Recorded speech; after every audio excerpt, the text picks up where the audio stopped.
Of some of the bowls that you can make with the method we'll be using today. This comes with handles and feet, so it's stable when you set it down and has handles. This one here does not have the handles and feet, but it is a nice bowl. So depending upon what you're doing, if you want to have a smaller version for like a salad, like a serving salad bowl, and then some eating bowls, portion sizes, that'll be a variety of what can be done with the types of things we're going to do today. Another option is you can also make a bowl that has handles and no feet, and you can use it as a lid to be able to cover over what's inside. You can choose to have your lid removable fully, or if you'd like, you can secure it here on one end and have it be able to swivel as needed. And then that would be another thing that you could perhaps do with this same style of work. The safety equipment we'll need for this project are going to be some earplugs because of the loud noises made by the power tools, some safety glasses to protect from any flying debris, as well as a mask because some of the power tools are very dusty, most particularly when using the contouring tool. It will create significant amounts of dust. Some people might need a respirator mask on a regular basis, but particularly with this type of a project, you'll want to have something very protective for your respiratory system. The tools that you're going to need for the job, you're going to need to have a contouring tool, a 4.5-inch angle cutter with a ceramic tile at 40 grit. You're going to need to have an eraser or some sander to get off pencil marks. As here's the other sander we'll need as well. And we'll need different grits. You'll see it has an 80 on there now. This is a 120.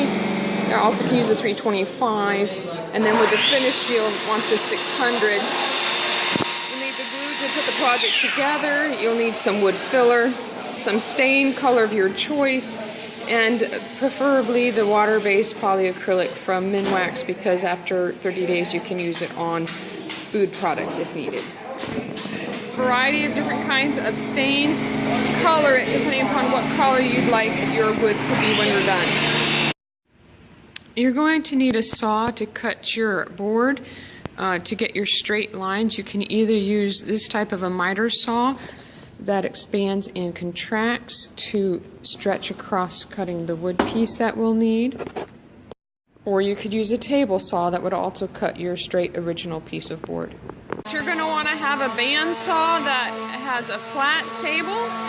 This is an example of what it can look like. You will also need for this project a bandsaw that can tilt to 45-degree angles. And here's an example of what it looks like. Another helpful tool for this project is a belt sander. This side over here particularly happens to have 60 or 80 grit on it, whereas this one here has something a little bit milder. So you can of course change the grits as necessary, but it sure makes the sanding process a lot easier for this project. You'll need a board that's 1 by 12 for making the larger bowl. And when you actually measure it, it's not usually exactly 12 inches, but we need to make it square. So you need to measure your board and cut one edge square. If you want to be exacting, you can use an actual square to make sure that your first edge that you're measuring from is square. Or you can run it through either your miter saw or your table saw to give you a straight edge. And just cut with that instead of measuring with a square. Then you'll need to measure exactly how long your 12-inch board is because it might be anywhere from 11 to 11 1/4. And once you measure what your board is, then you'll need to measure where that measures out to your square.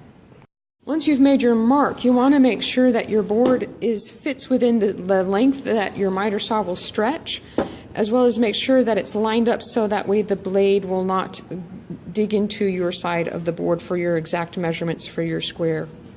If you use the table saw, again, you want to make sure that it's lined up well and that the blade will not cut into your measured piece. And if you have a safety device, then make sure you employ that before using your table saw. Okay, so the first thing you need to do is you need to find the center of your square piece of board. If it's square, it's better than it being rectangular. It'll affect your shape of your handles later. So the easiest way to do that on a square is just line it up from corner to corner and draw a straight line, as you see I have already done here. Then what you need to do is you can use something simple like this, where you put your pen or some other object in the center and line it up. And you can use a pencil to make your circles at intervals that are already predetermined. In this case, starting at 2 inches and then 1 inch there beyond, until we come to the final round. And that's the important part for making the handles.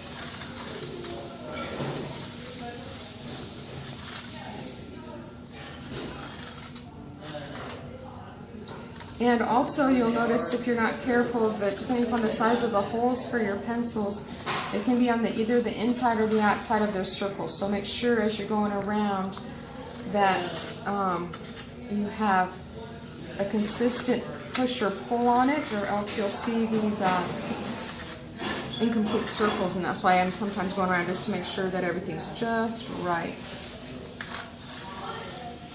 without changing my center point, because we'll need to have a straight line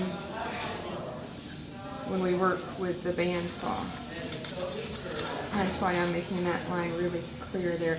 And the last one that is really important is for the handles. You need to have your last line smaller than everything else. So if you're going to make up, if you're not going to use 11 1/4 size piece of wood, you want to make sure that your, whatever size piece of wood it is, your last circle needs to be pretty close to half the size of the rest of your spaces. So those are all 1 inch, and this is less than that.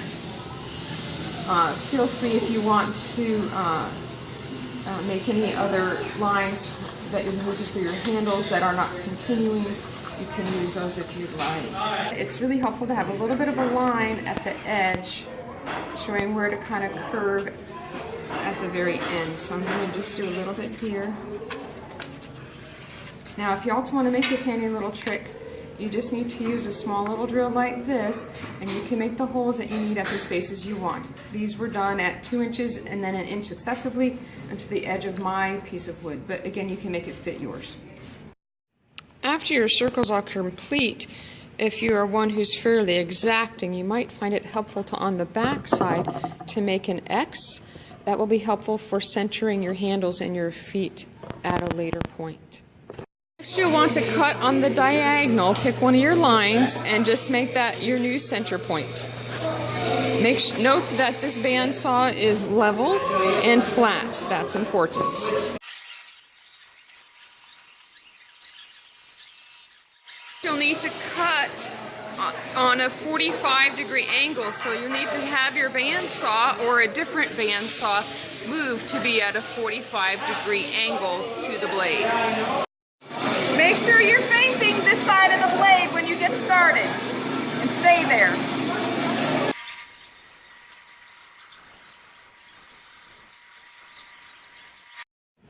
After cutting out the first center piece, I find it helpful to use this piece to draw edges on the remaining sides, so you can see where your lines are going to be when you line them up on the angled bandsaw.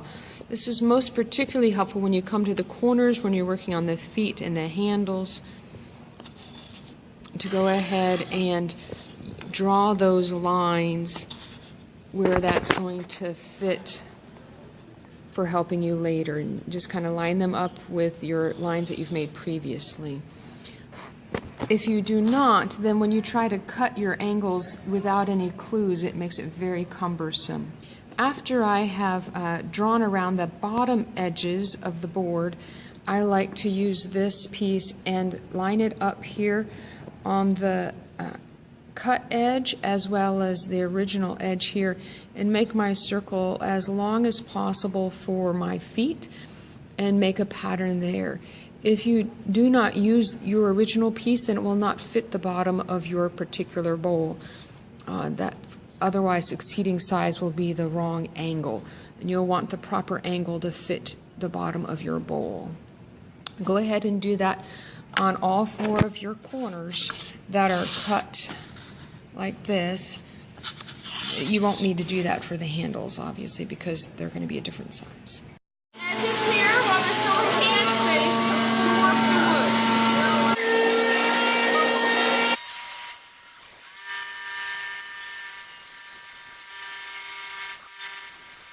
Those lines help you to see where you're going when you're turning around from an unusual edge.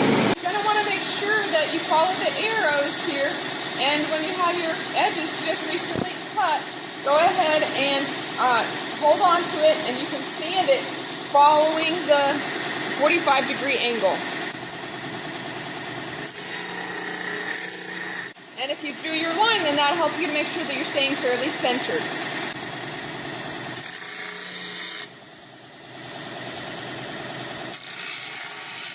After you've cut out your initial circle and your corner pieces while you have handle space, go ahead and then continue proceeding, cutting each of the circle lines facing the blade this direction so you know that you're getting a good cut on your wood. And make sure when you come to the last one that you follow your outer circle and not the inner foot. We'll cut the foot later in just a bit. Alright, when you're doing your last line, don't worry if it gets really close to the edge, because it's on an angle, it'll be just fine.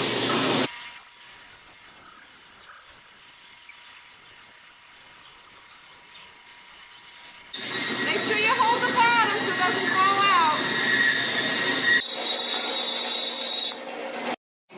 Once you've cut out your most outer ring, you'll have the small portion here left. You'll want to just put it through the saw to cut it in half. And then you'll have your handle and your feet. Make sure that if you've not done so already, make sure that you use your first size piece to make a pattern for where you want to cut how long you want your feet to be cut. That's best to use this before it's been glued together. So you cut the size of the inside for your smaller bowl. Once your handle has been cut, you're going to want to sand it so it's going to fit smoothly into your bowl edge.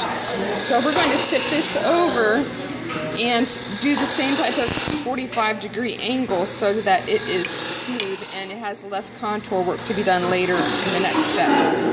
We're going to use our center piece to make sure our handle marks are center.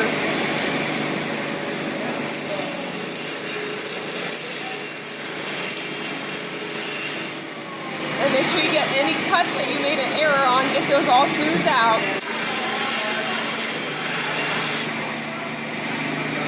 And then you also want to do the edges where it's going to connect to the bowl. That's going to be flush all the way to the edge. And again on a 45-degree angle, as best as you can. If that's too long, you might want to make it a little bit shorter.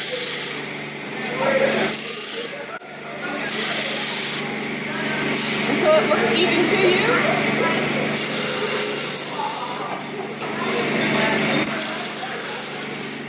And when it looks good, then you're going to want to use this sander, which is going to be smoothing it as well. And if you need to also trim these, then go ahead and sand that and soften that. Again, making sure you're going with the grain of the sander.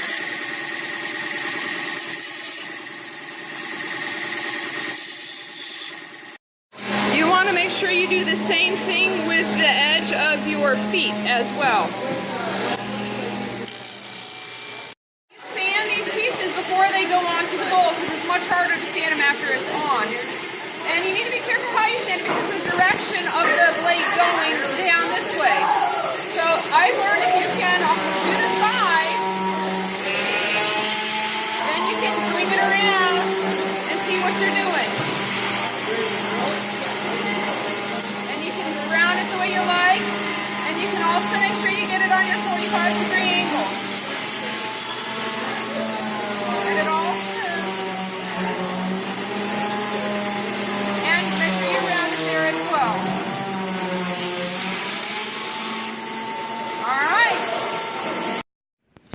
On your handle, you should have a line here from where you first drew your cross, your X.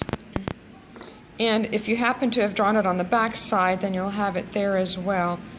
If you chose not to do on the back, you can estimate where you think the center is. It's just really helpful when you're trying to not only sand it to get it centered, but also when you're trying to line it up with your bowl. You want to make sure that it's going to be over the seam, and that's sometimes a lot easier to do when you can see where your line is and just line that up to make sure your handle is going to be centered to protect that from breaking. Once you have all your pieces, you're going to want to assemble them and glue them in a particular pattern. First, you're going to want to lay down your outermost edge and your handles together. And then you're going to want to make sure wherever your gap is that you alternate the next level that comes together. So that way the bowl will be stronger than if you had, for instance, put all the cracks together here on one side. So you want to be careful as you glue it that you are able to have it with alternating creases. If you want to make a pattern with your creases, you may, or if you want to do it slightly off instead of exactly opposite, whatever your pattern looks like is obviously makes it your bowl. But again, just make sure that it's not exactly all lined up. It needs to be exactly opposite or alternating when you glue it. On here, you're going to want it really nice and straight. Spread it around.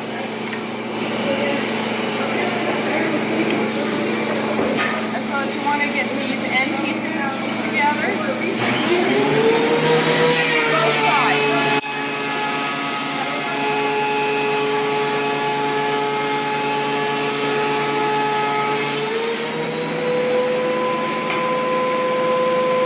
You'll want to glue around the edge here as well.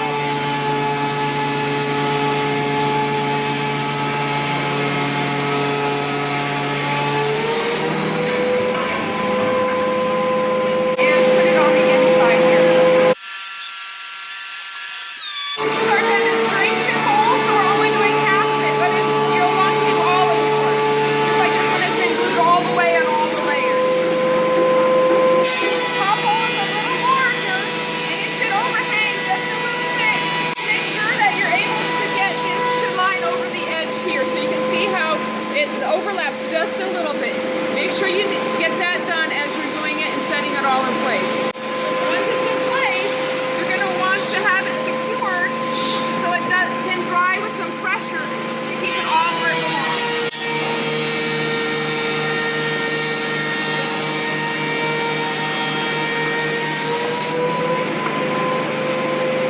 And that will keep it secure till it's dry.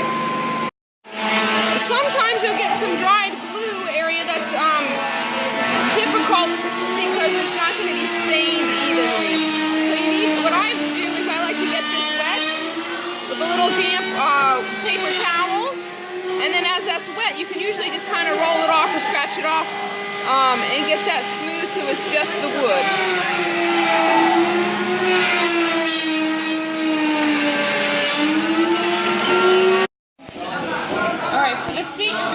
To trim the 4 feet, and sometimes it's helpful to kind of see how close it fits. So if you trim 2, then you know how close or far away to trim the next 2.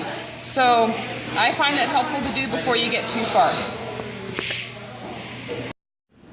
On the bowls that have no handles, it's really easy to get it smooth all the way down, and when it's nice and smooth, then it's ready for staining and for the coating of polyurethane. You'll see that it's able to be consistent on the inside and out, and nice and smooth is the goal of what you're aiming for.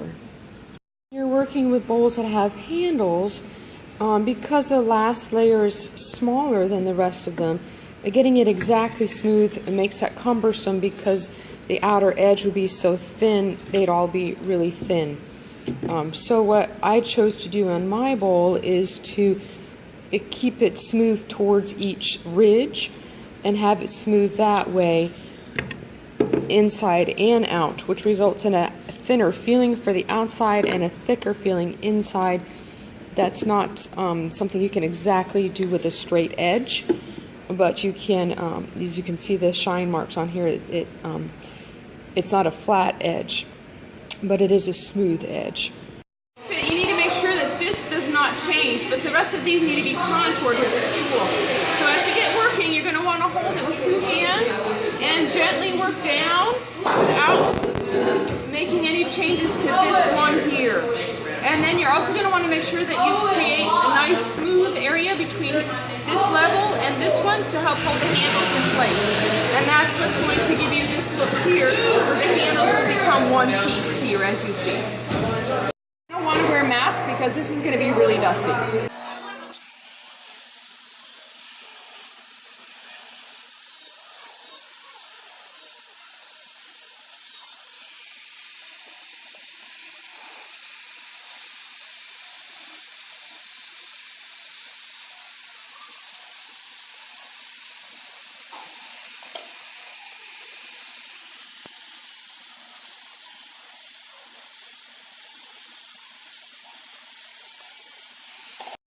Basic shape of what you want contoured, feel free to start working on the inside. So that's what we'll do next. Take care when you're doing this that you don't get the inside portion of the bowl, or it can gouge out the inside of your bowl, which would not be helpful.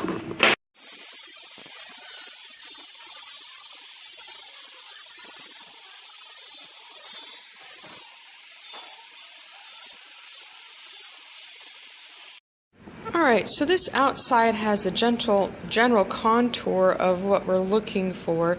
It has this main base is maintained its original shape of the cut, and these have been sanded, contoured enough that they're able to meet up with each other in a reasonable manner.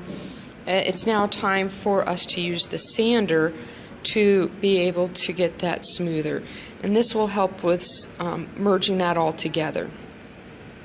If you have any gaps, feel free to use some wood filler, so that way it'll be a smooth transition from one area to another. In this particular round, the handle wasn't quite meeting up the way I wanted it to, so I used some wood filler there.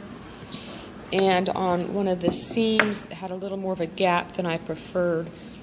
And here where it didn't quite get a good seal, there's a little bit of filler in there.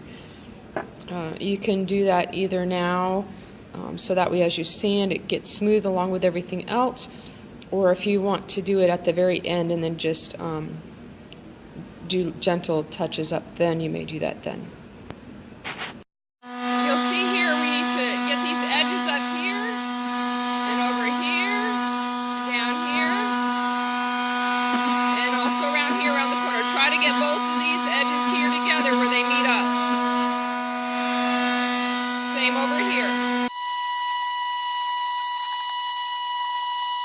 Again, being careful not to touch the top as much as possible. After the inside has been reasonably contoured, then you can work on sanding it as well to get it smooth. Finish getting it reasonably sanded, you need to get some paper and sand it by hand, which just takes a little bit of time to kind of smooth it out a little more to how you like it. To have it smooth, you're ready to go to the next step. I wanted to let you know that it's good to start off with about 80 grit sandpaper, and then you can go to about 220 sandpaper, and you can also even go down to a 600 sandpaper, so that way it can be nice and smooth. When you reach your final product of how smooth your sides are, then you want to glue on the feet. This side's fine. You want to position where they go.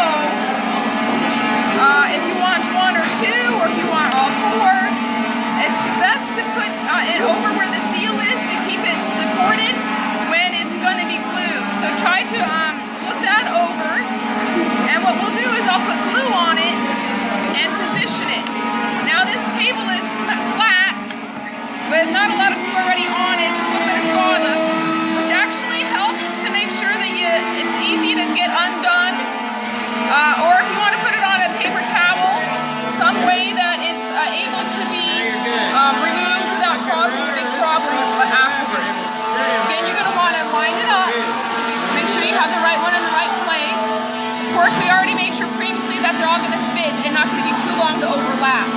once they're in the right place, then you can put them in the right position and glue them together properly. You can also put a little bit of weights on here to make sure that it gets the pressure needed. You can see sometimes it lets out a little bit of extra, which is better than having it too less. But I've learned if you can get it wet and kind of clean that a little bit, that will help having some of that extra glue that's going to be harder to clean later. Just make sure when you're done that it is still covering that seam where it needs to be to hold it together. Alright, after you take it out, you're going to want to make sure the glue's off. You might need to use a little bit of a chisel action just to kind of get that off. Be gentle, make sure you don't go too deep. The slight ones you can go ahead and sand out. And likewise, I've worked on this edge over here, and that's now smooth. You need to use a little bit of a chisel you can to get that glue off.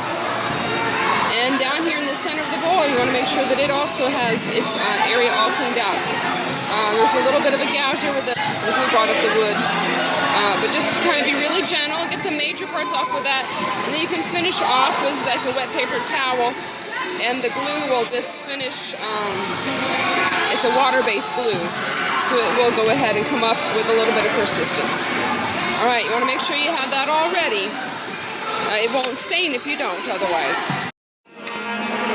Alright, after all your glue is removed, you might want to double check and make sure that your cracks have been filled with your wood filler and wipe off any excess. Make sure everything looks smooth to the touch and the way you want it to look.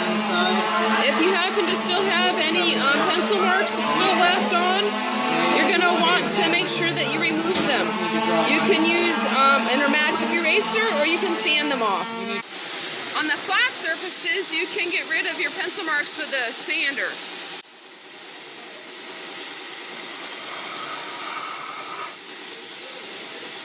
The lines are gone. Bottom of your bowl with your feet in place, you can use a sander to make sure it's all smooth and level.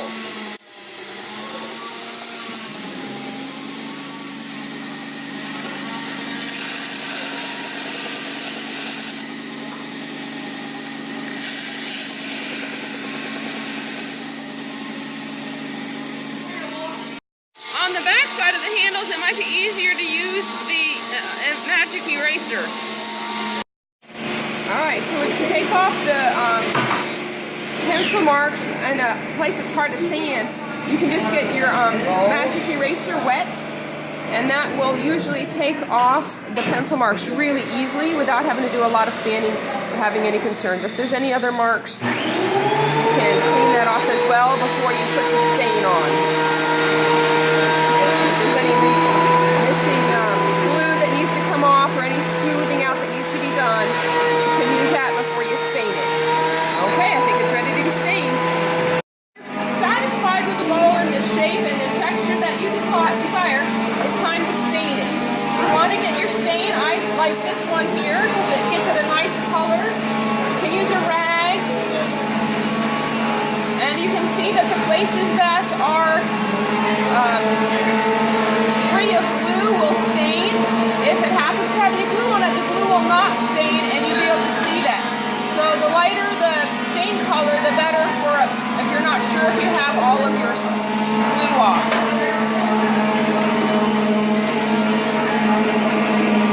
Dry, feel free to go ahead and put some urethane on it, polyurethane. Initially, you just want to do a thin little layer, and you want to do nice, easy strokes. What I've learned is on the handle, you want to make sure that your brush strokes matches that of the grain of the wood. So you'll need to go one direction here, and then once you've got that, then you're going to want to come around and just go carefully around the bowl, so that way the bowl edge will have its grain matched as well. You'll want to do 3 coats of polyurethane. You might find that if it's a slightly rough after a coat, you might want to use your 600 and just kind of lightly touch it up, so that way when your next coat goes on, it's going to be smooth. That feels good. Kind of get the dust out, and then go ahead and get your next layer, and again, keep it nice and thin. Okay, the thinner the layer, the better. And you're going to want to, again, keep it nice and thin. go over all your areas, and if it's at all possible, try to have your brushes go with your brush strokes go with the pattern of the wood. So in this case, again, I'm going to make sure that my handle and my circle are going to have nice matching marks to match. Alright, so a recap of the project today is you started off with a blank piece of wood that we just drew an X, and then used a simple tool to make circles the size that you need. And then we used the bandsaw on a straight edge to cut it down the center. And then we used the bandsaw on a 45-degree angle to cut out the circles. We then used the bandsaw on the 45-degree angle to cut the corners while we still had handle space to reach what we were doing. And it was okay when we got to the very edge that the circle right to the edge is okay to cut right on that edge because it goes on a 45-degree angle. And that's what creates our feet and our handles. We then glued it together and put it together, making sure that the seams were alternating sides and not all together at the same location. That's also when we glued the handle on to make sure that it was in the right place as well. Then we used the contouring tool to contour the edges so it went from being rough to being smoother. And then we used the sander to smooth that down even more. If you had any problems, you might have used the wood filler as well. And that, of course, happened on the inside as well as the outside of the bowl. After that was all complete and ready and sanded and smoothed with varying degrees of sandpaper strength, then we added the feet and we were able to clean off all of the pencil markings and apply our stain. You can see here is the contouring work, and then the stain, and then we have here where we were able to apply our polyurethane. This has 3 coats of polyurethane on it. We made sure that we brushed in alignment with the grain, going this way for the handles, and then going this way for the edge of the bowl on the inside. You would do likewise the same on the outside as well for the feet and the handles, and then the direction with the bowl. Now your bowls can have a small bottom like this one here, with maybe just 2 or 3 layers for maybe a salad serving bowl, individual size, and the larger ones would be better for actually serving the salad as a whole, or whatever your situation might be for. You can see the variation would vary by the type of wood used as well as the color of the stain used. And so those are some examples of some stains as well as the polyurethane. So here you can see the finished product with the handles that is all stained and urethaned with the handles and also with the feet to give it stability when you are trying to use it. It easily sets down and doesn't wobble. The ones that have a wider 2-inch circle base were able to have some stability when they sit without feet. The ones that had a 1-inch center base are a little bit more wobbly when they have more layers, which is why they would probably be best used with just perhaps 2 or 3 layers instead of 5. Alright, hopefully you've enjoyed this project and hopefully you get to enjoy using it. Make sure that you wait 30 days between your last coat of polyurethane and actually putting any food into this if it's going to be used for food. God bless and enjoy. Bye-bye.